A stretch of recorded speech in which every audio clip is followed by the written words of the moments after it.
Hello everyone, enjoy your viewing. I never thought my day would start like this. I woke up this morning expecting nothing. No surprises. No celebrations. Not even a phone call. For years I stopped celebrating my birthdays. Quiet mornings, long coffee sips, and the stillness of the house that no one seemed to notice anymore. But this year was different. And if I'm being honest, I didn't even know it was coming. The walls of my living room are lined with memories, old photographs that still bring a smile, even if it's a sad one now. There's the one of me and my late husband, standing so young in love, laughing with a happiness I now only see in pictures. Then my boy Thomas as a child, his cheeks full of innocence, his eyes bright with dreams. That was then, but now everything has changed. Thomas, my son, hasn't called in months. His visits have become as rare as the genuine smiles we once shared. It's always the same messages, phone calls, but only when money is needed. I've learned to hear the desperation in his voice when he asks for help, but I've also learned how to say no. This year, I decided I wouldn't wait for anyone to come to me. I wasn't going to let another birthday slip by unnoticed, uncelebrated it. So I made a decision. Today would be for me. I got up, stretched, and walked to the closet. I had this one dress, the one that still made me feel like the woman I used to be. It had been hidden away for years, but today it felt right. I slipped into it, did my hair the way I used to, and put on a dab of perfume. Not too much, just enough for me to remember what it felt like to feel special. I sat at the table, steaming cup of tea in hand, and tried to think. I was thinking about the past and what had been. I wasn't angry at Thomas, not really. More than anything, I was tired. Tired of waiting. Tired of pretending. But today, I was determined to make it my day. I'd always wanted to travel. Somewhere far away, somewhere peaceful. A quiet beach. The mountains. Somewhere I could just breathe and not think about everyone else's needs. A place where there was no obligation to be anything but myself. I had spent so many years putting everyone else first, my children, my husband, even the neighbors. But not today. Today I decided I would go. I sat there, the phone buzzing with notifications I had no desire to read. One was from Thomas. He didn't even say happy birthday. Just asked if I could help with something. I felt the familiar pang in my chest, but this time it wasn't a pang of guilt. It was a reminder of the decision I'd made. No more. I set the phone down, packed a bag, and left without telling anyone. The open road awaited me. I wasn't sure where I was going. Maybe a small hotel by the ocean, maybe somewhere in the mountains. I didn't care. It didn't matter. For the first time in years, I felt something that resembled freedom. I drove for hours, the sun sinking low in the sky, casting an orange glow on everything it touched. My mind was clear. The weight of the world that I'd carried for so long seemed to slowly lift. No obligations. No expectations. Just me, the road, and the open air. Then my phone rang again. It was Sarah, my daughter. She told me about the family dinner they were having, asked if I would join them. I could hear the faintest hint of guilt in her voice, but it didn't faze me. I knew where this was going. They had all forgotten about me until they needed me. No, Sarah, I said, my voice steady. I've made a gift for myself this year. I'm going away. I don't need your permission. I ended the call before she could say more. The freedom felt so much better than I had imagined. The rest of the drive was quiet. And as I reached the hotel, I realized something I hadn't before. I hadn't just left home. I'd left behind a life I no longer recognized. And for the first time in a long time, I felt at peace with the decision. Tomorrow, I would wake up in a place where nobody knew my name, where nobody had expectations. I'd get up and go wherever the wind took me. And for once, I wasn't doing it for anyone else. I was doing it for me. For as long as I could remember, I was always there for my children. I always made sure they had what they needed. And if they didn't, I was there to make it happen. It didn't matter how tired I was, how worn out, or how small my world felt. Everything I had went to them, Alex and Lizzie. They were my everything, my reason for waking up each morning. My own needs, my dreams, always took a back seat to theirs. I worked from dawn to dusk to give them what I thought they deserved. A home, opportunities, love, everything. But the more I gave, the more I felt the silence growing between us. Now here I sit in the same apartment where years ago my husband and I dreamed about the future. He left me a few years ago and it was just me and the kids. But lately they've been harder to find. At first they'd show up on holidays, then it was only a phone call, and eventually even that became rare. But then something changed. Suddenly they're back in my life. Alex, who I hadn't heard from in months, called me last night. He was overly friendly, almost too friendly for it to feel real. Lizzie texted me to ask how I was feeling after my surgery a few weeks ago. Yes, the surgery was tough, but I didn't need them to worry about me. I never asked for their concern. Not until I started wondering why, all of a sudden, they were so interested in me. I sat there, in my chair, staring at old photographs on the wall. My phone buzzed again. Alex. Mom, Lizzie and I decided we should have a family gathering. Can you come? It'll be so great. And just like that, the truth was crystal clear. They weren't interested in me. They weren't concerned about my health. They just wanted me around. They wanted me to be their support system, their safety net, their wallet. It became so obvious, especially after Alex came to visit a couple of weeks ago. He needed money for his business venture. Without hesitation, I gave it to him just like I always had. But not this time. This time was different. I wasn't going to be the one who always gave, always sacrificed, always poured love into empty vessels. That evening, I made the decision. I wasn't going to their little celebration. I wasn't going to sit at that table pretending that everything was fine when, for the last few years, they had ignored me. I wasn't ready to play the part anymore. The days of blindly giving had come to an end. I walked to the mirror, looked at my reflection and smiled. For the first time in a long while, I had done something for myself. I had cut the ties, and not just the ones that connected my heart, but the ones that had tied me down. My money would no longer flow to them. My heart wouldn't either. I grabbed my phone and dialed the number of my lawyer. I hadn't spoken to her in years, but now seemed like the right time. I was ready to take control. Yes, I want to change everything related to my accounts, I said, my voice steady. I want everything in my name.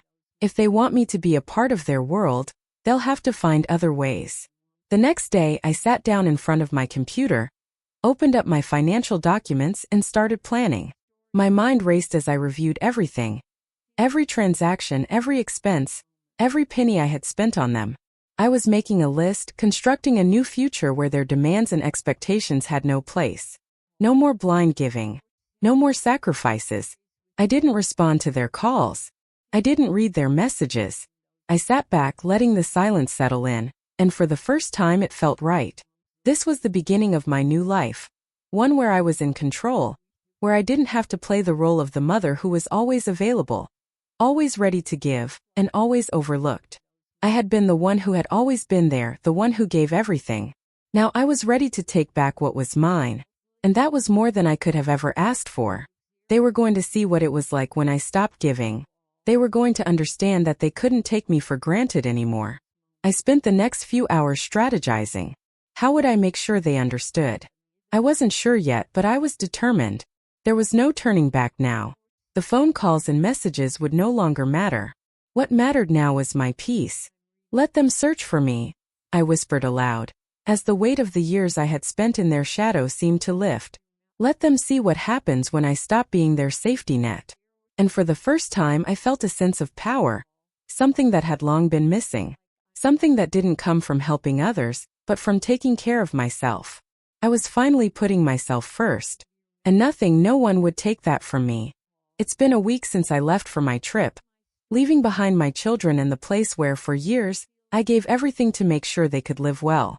They still don't realize it, but I left them only empty promises and good intentions. They don't seem to notice that I'm not part of their plans anymore, that I don't answer their calls, and that I no longer ask about the family get-togethers they pretend to arrange. The first few days in this new place were quiet still, almost. But it wasn't bad. It was the kind of quiet I hadn't realized I was craving. The air here is different, not tainted by their endless demands and expectations. In the mountains, everything feels different. Here I am allowed to just be. I'm staying in a small hotel situated off a road that hasn't seen a car in ages, away from the noises of city life. My room overlooks a vast forest clearing, wide, untouched, and completely serene. There are no neighbors here, no one to call me, to need me. It's just me and the trees, and I can breathe in a way I haven't in years. How could I not have noticed how much I needed this before? And that's when I realized this was the right step. The problems of my children are no longer my problems. I am no longer their support system, their safety net, or the one they turn to when they need something. I am not a victim of their manipulations anymore. Every day, I try to look at my life with fresh eyes, without the emotional baggage or roles they've tried to make me play for so many years. But this week something happened, something I didn't expect. I received a letter from my son, and what surprised me even more was that it wasn't another request for money. It wasn't a plea for help or some manipulative tactic to get me involved in his latest venture. No, it was an apology. I opened the envelope slowly, unsure of what to expect. But as I read his words, my heart stopped for a moment. It wasn't just a letter.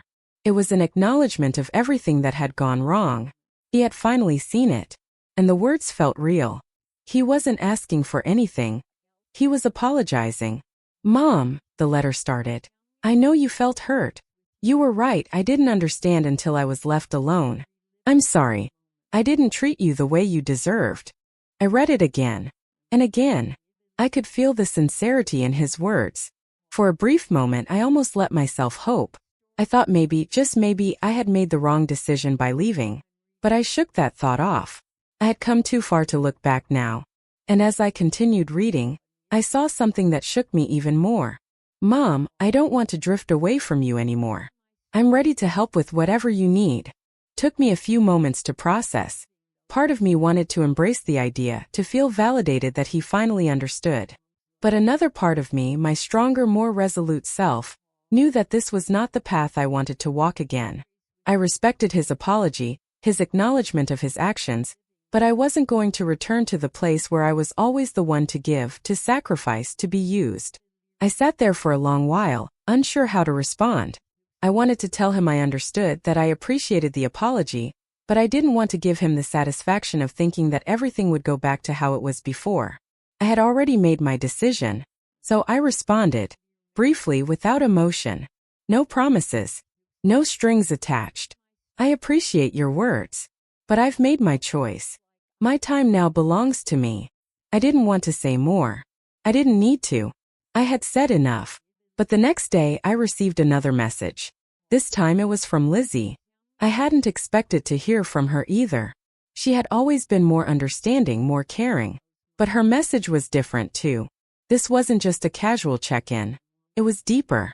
She wrote, "Mom, I miss you. I want to talk. Where are you? What have you decided?" At that moment I felt an odd sense of detachment. It wasn't that I didn't care for her, or that I didn't feel anything at all. I had just reached a point where I realized that I could no longer make my choices based on fear of disappointing them. All these years I had postponed my own decisions, always worried about how they would react, about how they would feel. But now, when faced with the reality of their words, I understood. Their choices were theirs and my path was mine. I had to make the decision. It wasn't easy, but it was necessary. I couldn't keep living for them at the expense of my own life. I wasn't a backup plan and I wasn't an option anymore. I was living for me. So, the next day I responded to both of them. Short, simple, and without burden.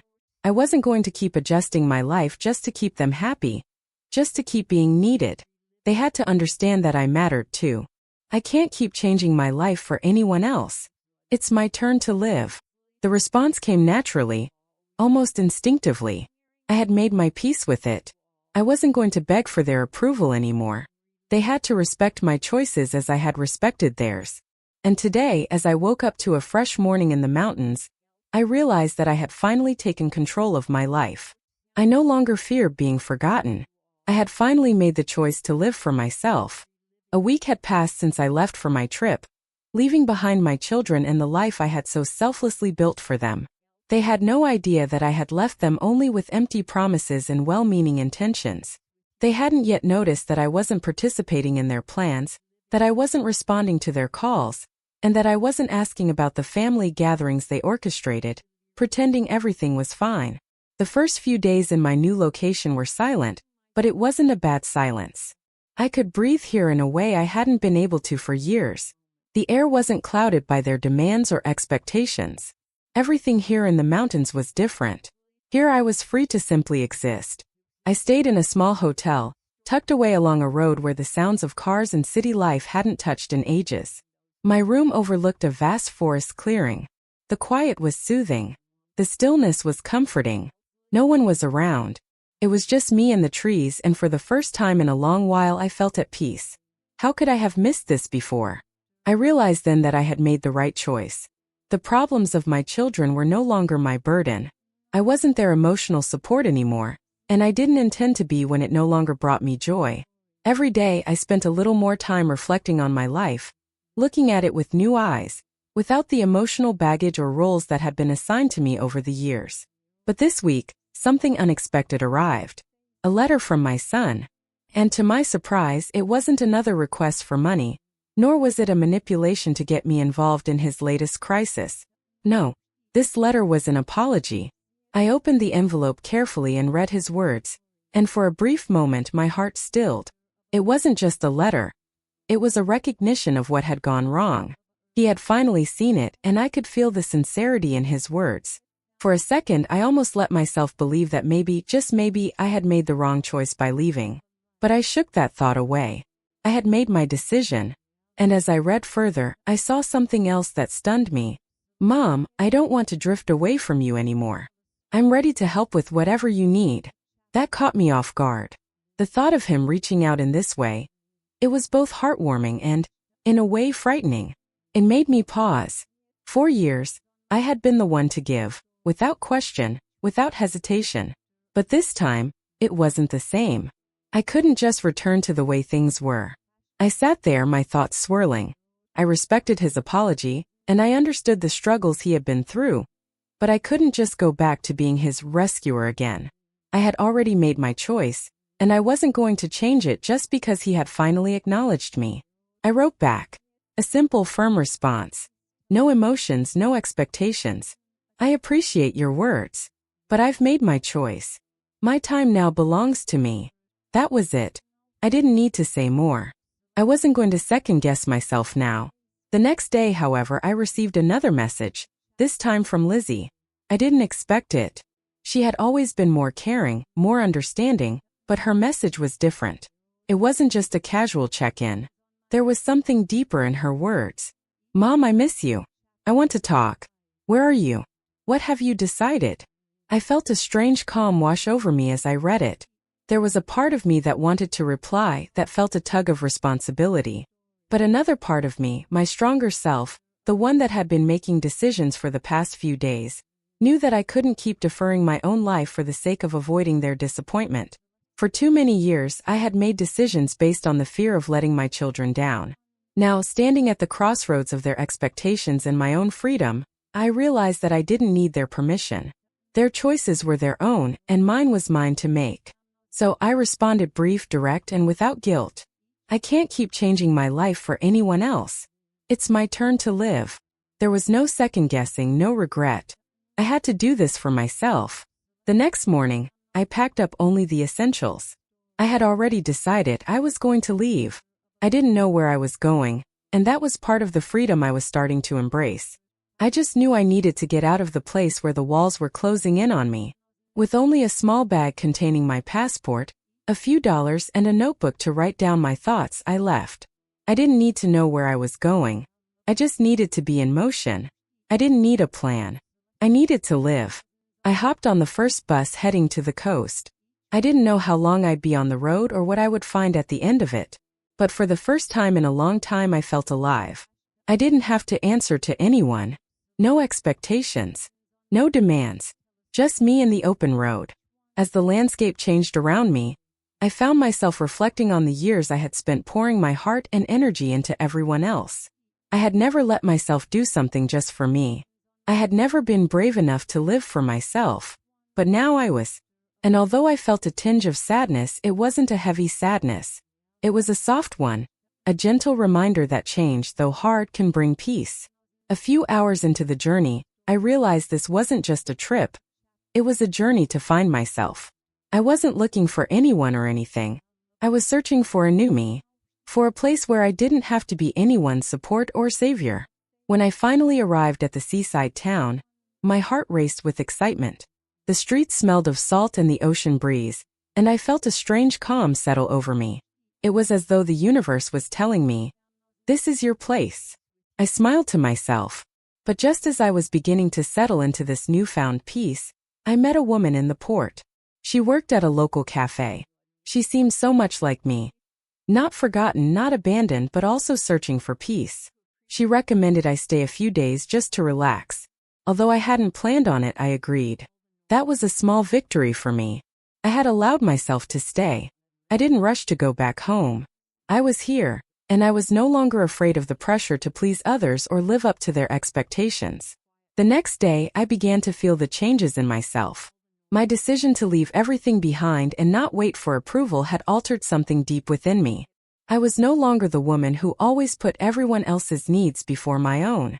I realized that this was my moment, my step forward into a new life. And as I walked through the bustling streets of the town, feeling the ocean breeze against my skin, I knew I had taken a step into the unknown. And for the first time, it felt exactly like what I needed. Time passed, and I no longer felt like a stranger in this city. Each day here was like a new page in a book that I was writing only for myself. I explored the local streets, finding little cafes where there was not a single hint of family noise or obligations.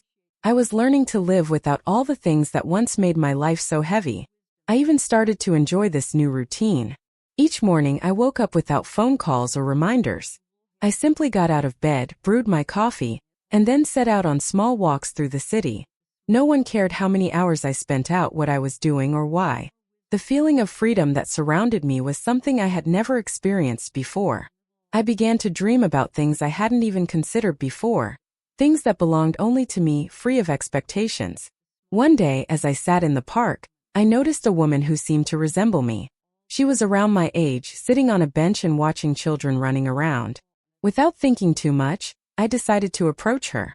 We quickly struck up a conversation, and it turned out that she had lived in this city for over 10 years and owned a small studio where she painted. Like me, she had lost her husband and had spent many years alone with herself.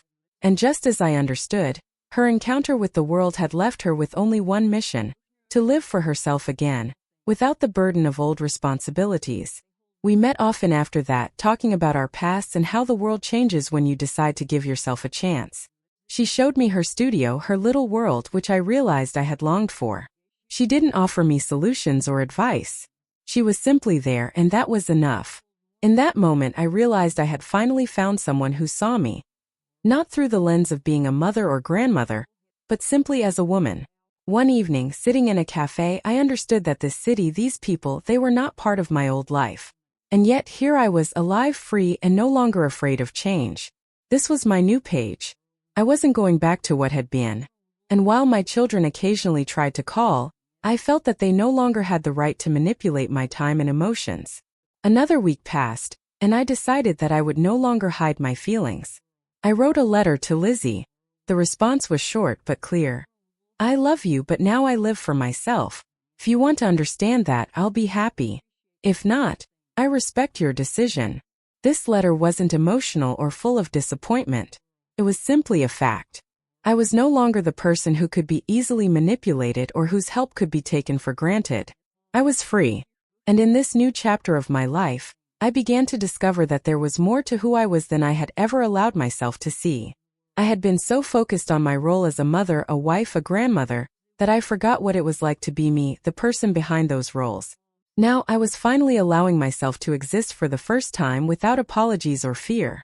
I no longer answered to anyone, and that truth, that simplicity, felt like a weight lifted off my shoulders. There was something powerful in that realization, something liberating in the quiet that came with it.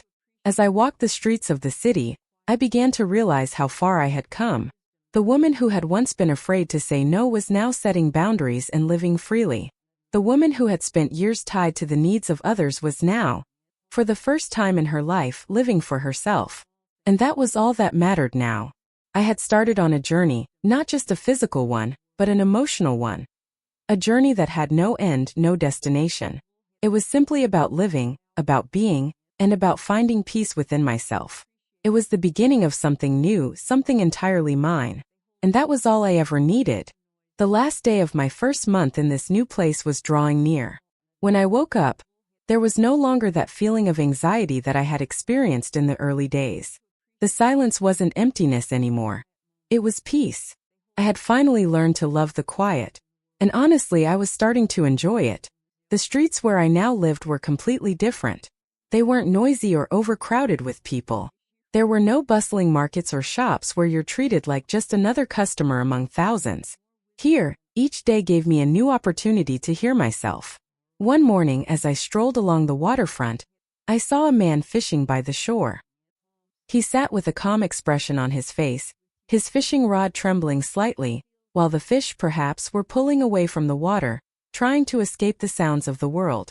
I stopped beside him to watch. He didn't notice me at first, but I could feel the harmony between him and his surroundings was so deep that, in that moment, I began to understand. I wanted to find such harmony within myself as well. This man didn't need anything. No wealth, no conversations, no polite words.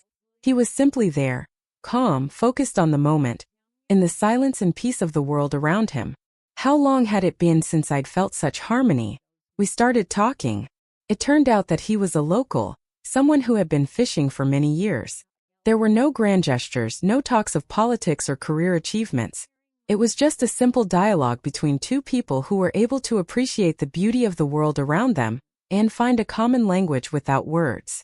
I realized that we can all find harmony if we allow ourselves to be free from the expectations and demands of others.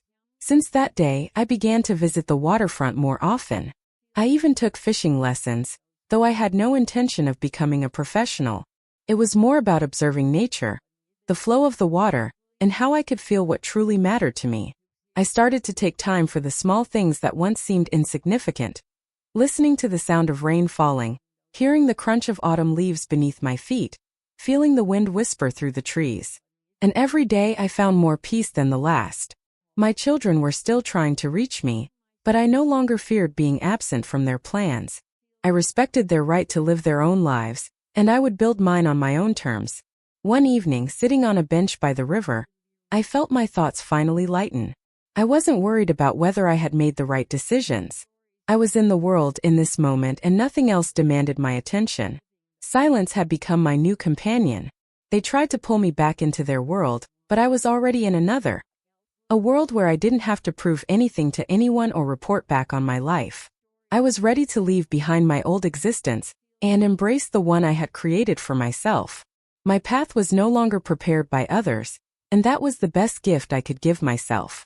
I understood now that sometimes, in order to find harmony, you have to stop following instructions and start listening only to yourself. And that was the best step I had ever taken. Months had passed, and I no longer felt like the person I once was. I had become someone entirely different. Calmer, more confident, independent. This time had taught me an important truth. It's never too late to start living for yourself. There was no more rush, no more endless calls from my children asking for favors, questions, or expectations. I was no longer their convenience or their backup option. I was me, and that was the best thing that could have happened to me. Deep down, I knew my children, just like I once did, would find their own path. They would move forward, and I could no longer hold them back. My decisions were no longer supposed to be about them. They were about me. That morning, I sat on the same bench by the waterfront where everything had begun.